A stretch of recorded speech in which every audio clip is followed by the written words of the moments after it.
नमस्कार साथियों, आज मैं आपके बीच में महाकवि बाणभट्ट के बारे में एक सामान्य परिचय देंगे, जो आपको आने वाले समय में जो कंपटीशंस में टीजीटी, पीजीटी और ग्रेजुएशन कर रहे वाले विद्यार्थियों के लिए बहुत ही महत्वपूर्ण साबित होने वाला है।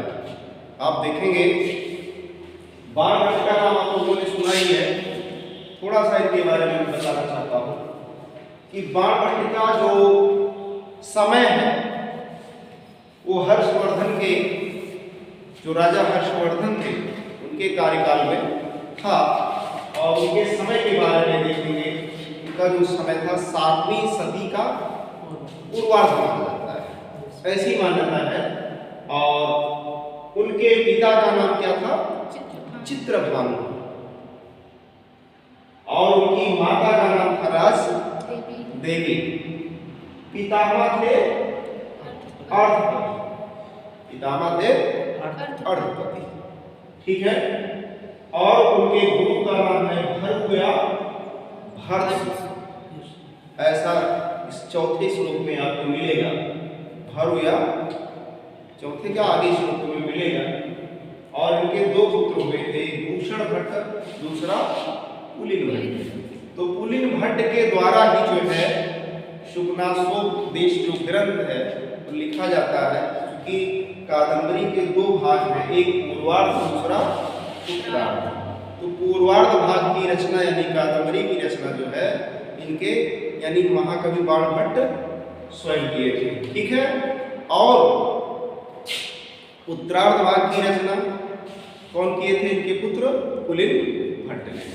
अब आप आगे देखेंगे, इनका जो जन्म पूछा जाता है, जन्म स्थान कहाँ था, तो इनका जो जन्म हुआ था वो सोन नदी के तट, जिसका प्रारंभ नाम जो था सोड़ था, सोड़। अब आधुनिक में उसको सोन बोलते हैं, जो कि बिहार में पड़ता है।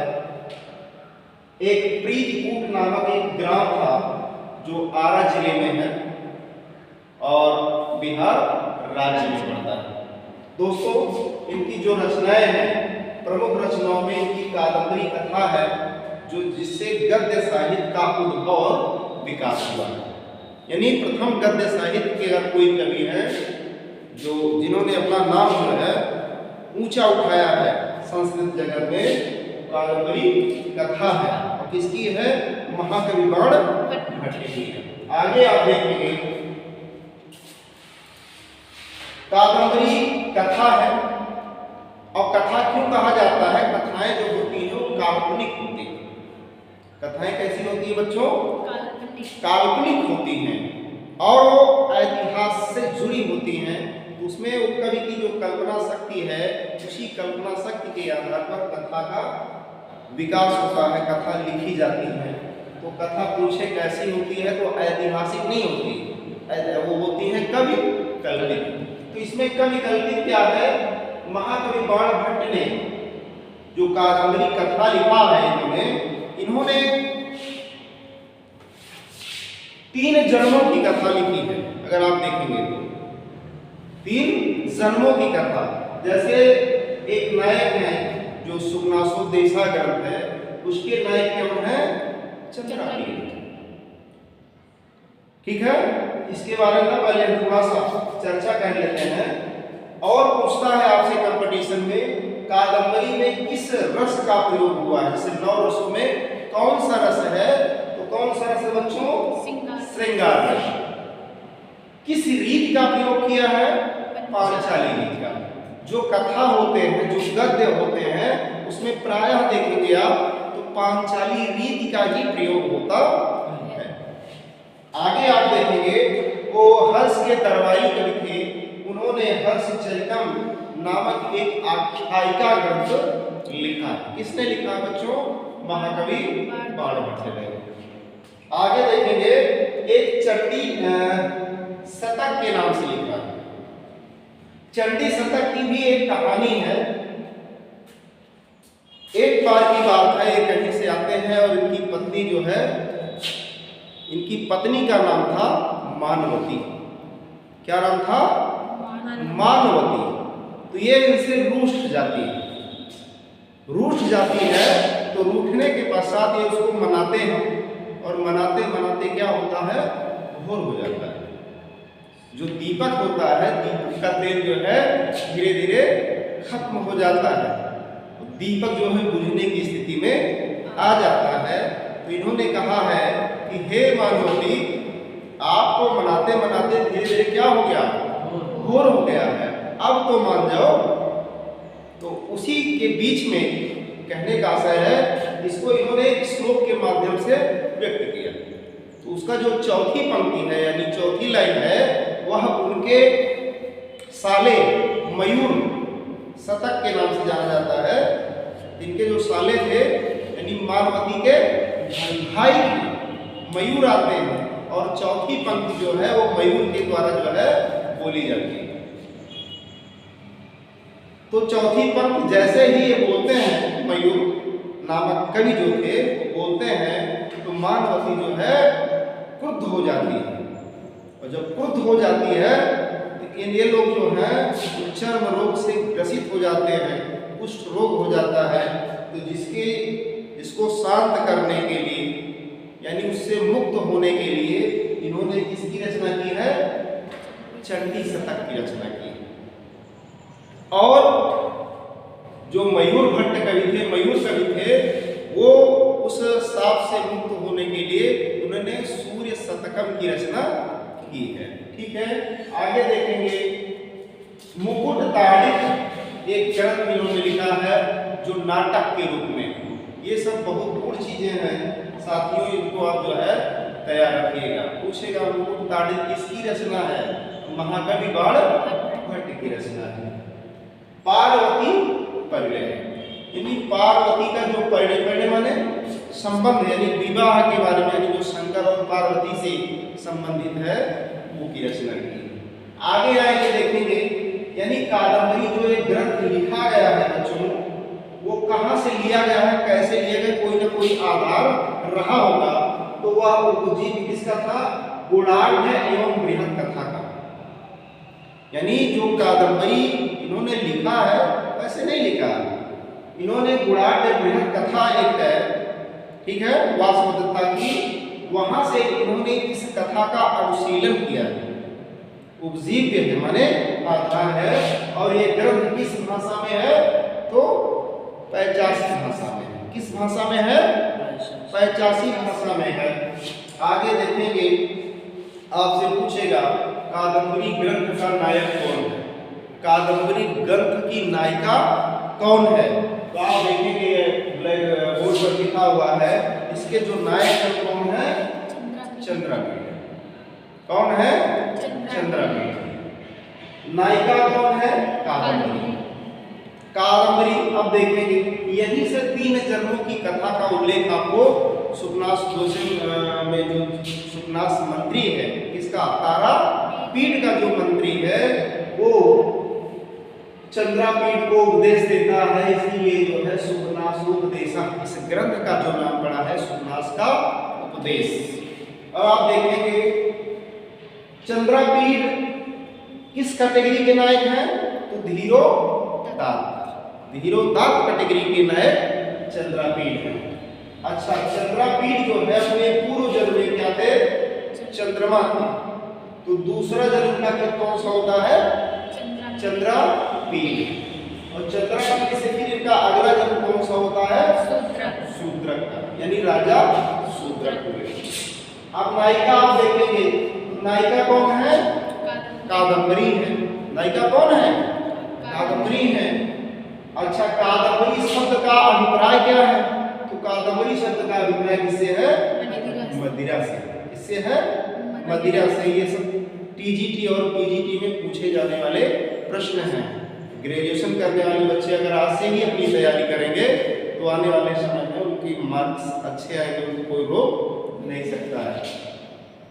और कादम्बरी किस कोट की नायिका है, ये आपसे पूछेगा तो किसकी, परकीया है। नायिका के 3 भेद होते हैं, स्वकीया, परकीया और साधारण स्त्री। तो कादम्बरी किस कोट की नायिका है बच्चों, परकीया है। और मुग्धा नायिका। कैसी नायिका है? मुग्धा, यानी जो देखने से ही लोग उसके ऊपर मुग्ध हो जाएं, आकर्षित हो जाएं, उसी को मुग्धा कहते हैं। सामान्य शब्दों में आप जान लीजिए। और इसी में एक सहनायक के रूप में वैशंपायन आता है। कौन आता है? वैशंपायन है। और सहनायिका के रूप में महाश्वेता। जैसे नायक के साथ साथ चलने वाले जो पात्र होते हैं उनको सहनायक कहा जाता है। तो सहनायक वैशंपायन है।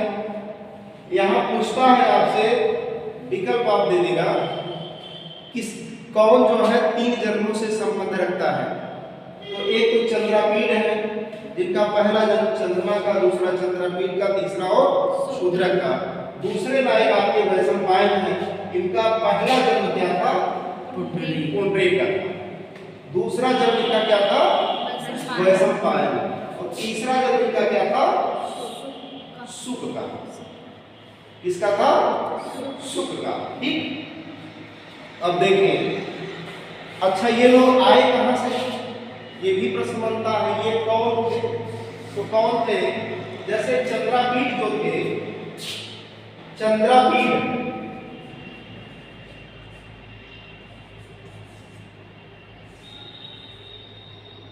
इनके जो पिता थे उनका नाम क्या था? तारापीड के पिता कौन थे? तारापीड। और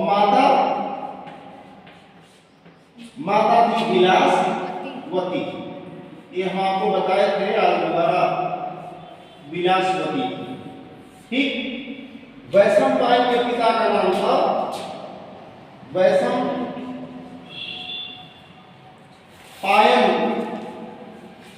के पिता का क्या नाम था? शुकनास।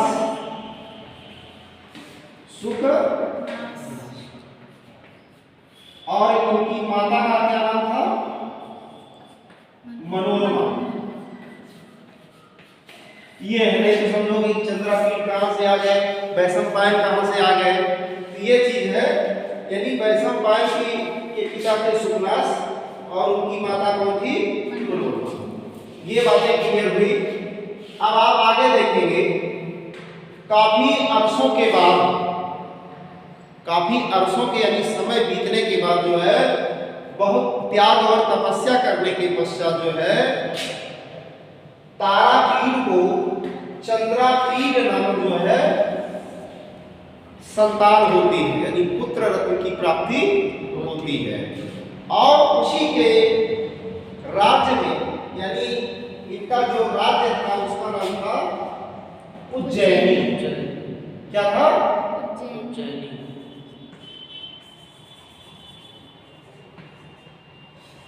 उज्जैनी ना, उज्जैनी के राजा थे। बहुत दिनों के बाद इनको जो है संतान होती, और उन्हीं के महामंत्री थे कौन? शुकनास। तो इन्हीं को जो है उसी के बाद जो है इनको भी पुत्र रत्न की प्राप्ति होती है, जिसका नाम क्या था? वैशंपायन। तो दोनों भाई, एक ब्राह्मण थे, वो राजा थे, तो दोनों की जो संतानें थी साथ साथ जो है वेद इत्यादि जो शास्त्रों का अध्ययन अध्यापन करते हैं। अध्ययन अध्यापन करने के बाद जब जो है आते हैं, तब उनके यौराज्याभिषेक की तैयारियों के लिए जो है यहाँ पे प्रश्न आता है। उसीलिए उस ग्रंथ का नाम जो है शुकनासोदेश रखा गया है। ठीक है, यही जो है शुकनासोदेशा का कथन है। और इसमें मैं थोड़ा सा आपको और बताना चाहता हूं। जब ये चंद्रापीड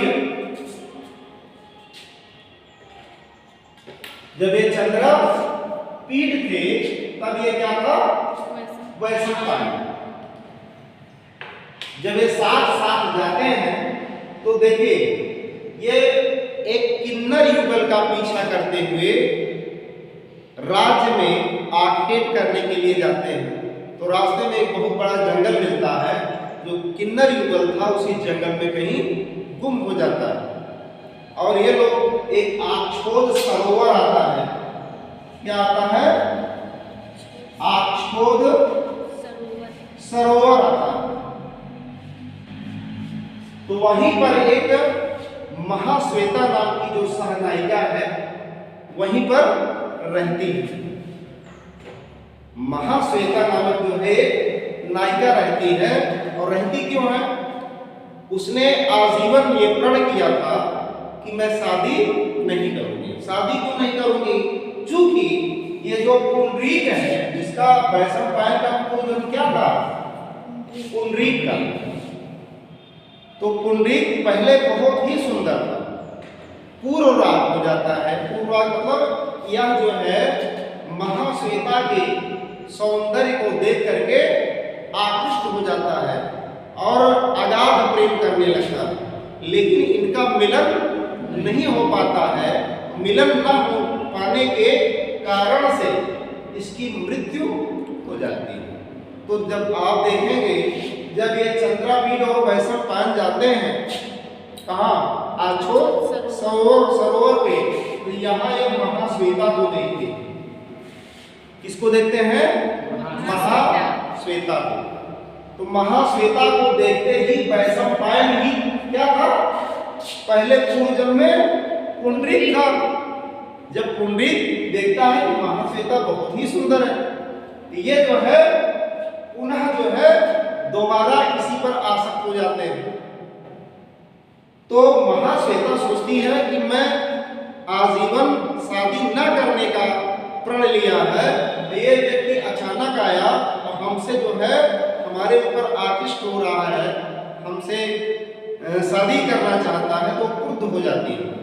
जब वही क्रुद्ध हो जाती है तो यही जो है महाश्वेता वैशंपायन को शाप दे देती है।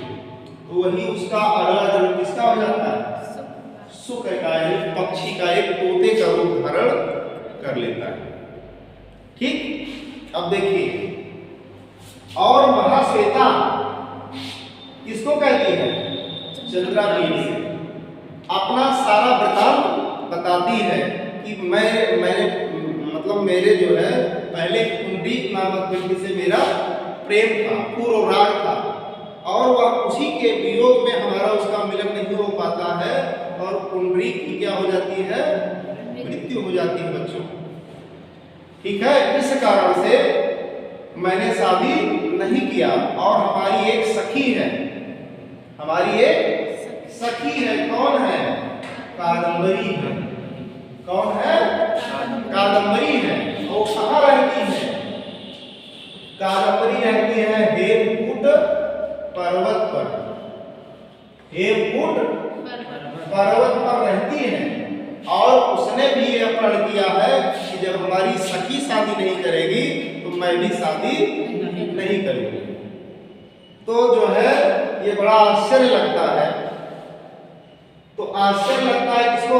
चंद्रापीठ को। ये कहते हैं हम उनसे मिलना चाहते हैं। तो जब ये चंद्रापीठ कहाँ जाते हैं? हेमकूट पर्वत पर जाते हैं। तो देखते हैं कादंबरी को, ये भी जो है प्रेमासक्त हो जाते हैं और विवाह करने की सोचते हैं। ठीक है, जब सोचते हैं विवाह करने की, तब उसी समय जो है इनका जो है वहां से बुलावा आ जाता है और घर को लौट आते हैं। ठीक है, घर को लौट आते हैं तो कादंबरी वहीं छूट जाती है और इनकी शादी नहीं हो पाती है। फिर जो है यही सुख जो होता है जब विदिशा में जाते हैं, विदिशा के जब राजा होते हैं चंद्रापीठ शूद्रक अगले जन्म में, तब वहीं पे जो है एक चांडाल कन्या अपनी पिंजड़े में लेकर के सुख नामक जो है पक्षी को लेकर के जाती है, और ये दाहिना पैर उठा करके आर्या छंद में स्वागत करता है राजा का, और राजा को बताता है कि मैं आपका वही मित्र हूँ वैशंपायन, जिसको महाश्वेता ने श्राप दे दिया था। तो ये चीज घटनाएं जो है सामने निकल करके आती हैं। ठीक, समझ में आ रहा है ना? और देखिए ये जो पूरी कादंबरी कथा है, जो ये कादंबरी कथा है, इसका वक्ता कौन जानते हैं? महर्षि जाबाली। लिखने वाले कौन है? महाकवि भट्ट। लेकिन इसके जो वक्ता हैं कौन है? जाबाली। जाबाली मुनि हैं, जो जो ऋषि हैं उनके पिता। अच्छा देखिए, जब ये सुख योनि में चला जाता है वैशंपायन, तो एक सवर सेनापति जो है, जो शूद्रक का एक सेनापति था, सवर सेनापति, एक सालमली वृक्ष के ऊपर जो है ये कोटरों के मध्य में रहता था। कौन? सुक, अपने पिता के साथ। तो वहीं पर वृद्ध था, तो देखता है पेड़ का छांव मिलता है, बैठ जाता है, ऊपर देखता है कि तोतों की जो है आवाज सुनकर के ऊपर चला जाता है। तो बाल्यावस्था में ही सुख की क्या है, माता का देहांत हो जाता है। देहांत जब हो जाता है बच्चों, तो इसका जो पालन पोषण होता है तो सुख के पिता करते हैं। तो सवर सेनापति जाता है, कोटरों में हाथ डालता है और तोतों को गले को मड़ोड़ करके जो है नीचे फेंकता है, जो को ले चल के अभी मैं भूनकर या कैसे भी उनका अपना भोजन या निवाला बनाऊंगा।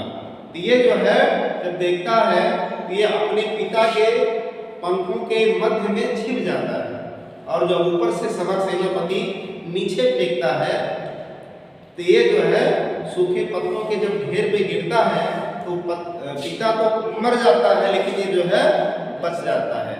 इसके जो है सुख के जो है पंख जो है विकसित नहीं हुए थे, और वह जो है वहीं से धीरे धीरे जो है नदी के तीर की ओर जो है बढ़ता है। तो वहां रास्ते में आते हुए हारित नामक ऋषि ने इस सुक नामक तोते के बच्चे को जब देखा तो आश्रम में ले जाते हैं। वही जाबाल मुनि जो है कहते हैं अपने पूर्व जन्मों के कर्मों को भोग रहा है। वही जाबाल मुनि कहते हैं, क्योंकि वो त्रिकालदर्शी थे, पूर्व ज्ञानी थे, वो बताते हैं कि अपने पूर्व जन्म में क्या था, ये पुंडरीक था, और ये जो है महाश्वेता पर आकृष्ट होने के कारण जो है इसकी पहले ही मृत्यु हो जाती है। मिलन के बिना मिलन के ही जो है मृत्यु को प्राप्त हो जाता है। फिर वैशंपायन उसमें आता है, चंद्रापीठ के साथ जाता है, फिर ये महाश्वेता पर आकृष्ट हो जाता है, फिर इसको महाश्वेता साथ देती है तो सुख हो जाता है। इसीलिए जो है अपने पूर्व जन्मों के कर्म फल को क्या है, भोग रहा है। ठीक है, ये सारी इसकी कथाएं हैं। नेक्स्ट जो है अब आगे बताएंगे कादंबरी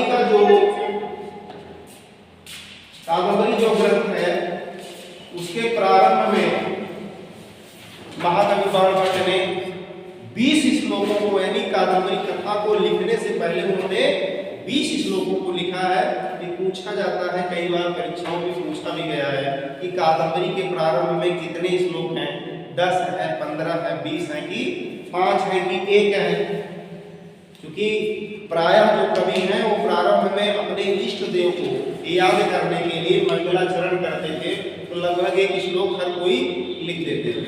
लेकिन इन्होंने गद्य का, भले ही गद्य को लिखा है, एक कथा को लिखा है, इन्होंने 20 श्लोकों को लिखा है, जिसमें पहला श्लोक इन्होंने लिखा है कि रजो जुषे जन्मनि सत्व वृषये स्थितो प्रजानां प्रलये तमः स्पृशे अजाय सर्गस्थिता नाश हेतुके त्रयीमाय त्रिगुणात्मने नमः। देखिए नमः शब्द आया हुआ है, इससे हमको ज्ञान हो रहा है इसका जो मंगलाचरण हो कैसा है, नमस्कार। ठीक, अब क्या करें, रजो जुषे 3 गुण होते हैं विद्यार्थियों।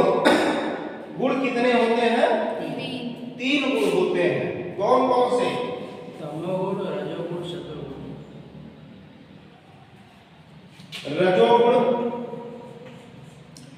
सतो